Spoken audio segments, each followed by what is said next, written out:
Hello there, my name is Jeff. And my name is Shehan. Today we're going to be talking about the main cultural moments in Australia's history from the founding day of the country to present day. We're going to start this journey with the first people to arrive on Australian land. All the way back in 40,000 BC, over 1 million Aborigines arrived from Southeast Asia. They were scattered into 300 clans and spoke 200 different languages. By 20,000 BC, they had spread throughout the mainland and Tasmania to find water and trade. Fast forward a few thousand years, and Australia has seen a wild transformation in the trade of spices, goods, and ideas between neighboring tribes. This was the beginning of a cultural revolution when people of different languages and ethnic backgrounds began to intermingle and start families together. By the time 1836 rolls around, a major territory of Australia, South Australia, is established and has Adelaide as its capital. The discovery of gold in Victoria in 1851 revolutionized Australia as an influx of migrants arrived and the wealth of the nation increased dramatically. At its peak, 2 tons of gold poured into Melbourne's Treasury building each week.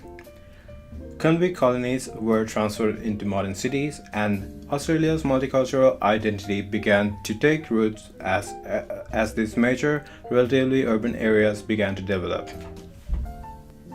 3 years later, the Eureka Stockade occurred, which was a short battle that took place in Ballarat on December 3, 1854, in the midst of the Victoria Gold Rush. Prompted by the diggers' opposition to miners' licenses, the event is often regarded as the birthplace of Australian democracy and has marked a moment of revolt against oppression. The Eureka flag is still considered as a symbol of Australian independence.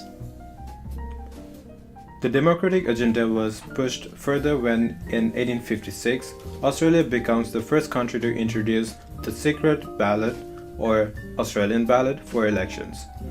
This system allowed people more privacy and individualism with their political mindsets. Now we're going to explore an aspect of Australian culture that has been an important staple of the people for many decades: cricket.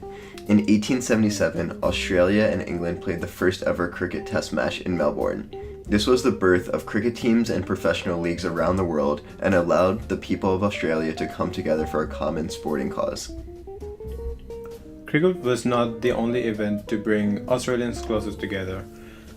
In 1901, the country became unified under one name and one government.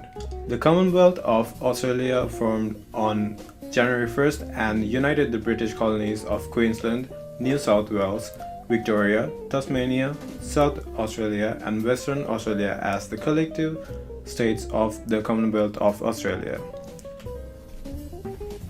Before the Federation, only women in South Australia and Western Australia had the right to vote, but the women's suffrage movement led Parliament to pass the Commonwealth Franchise Act in 1902, which enabled Australian women older than 21 to vote in national elections and stand for the Australian Parliament.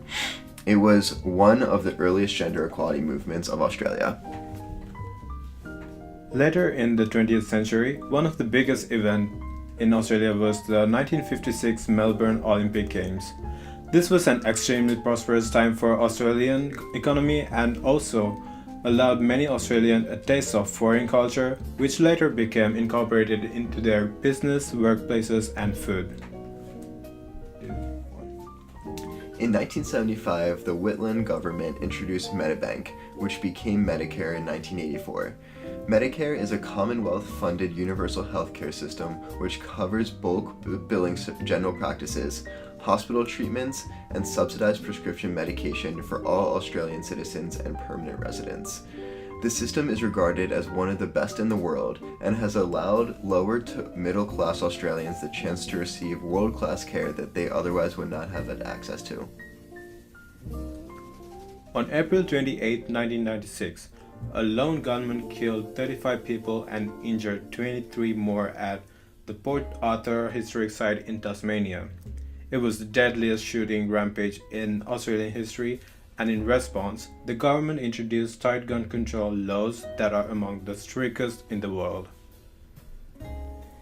Moving into the 21st century, on June 24th, 2010, Julia Gillard, the 27th Prime Minister of Australia and the country's first female Prime Minister, was sworn into office by Quintin Bryce, Australia's first female Governor General. Gillard remains the only woman to have held positions as Deputy Prime Minister and Prime Minister in Australia. She has also become a staple for women's rights and equality movements that still occur to this day.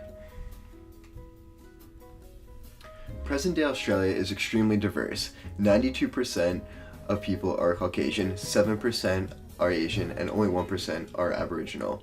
Australians are friendly and helpful people. The majority of Australians live in coastal areas because most of the middle Australia is arid, full of deserts, and has very little water.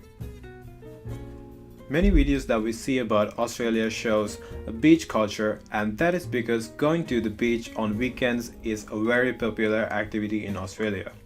The clothing styles are casual and they only dress up in business meetings.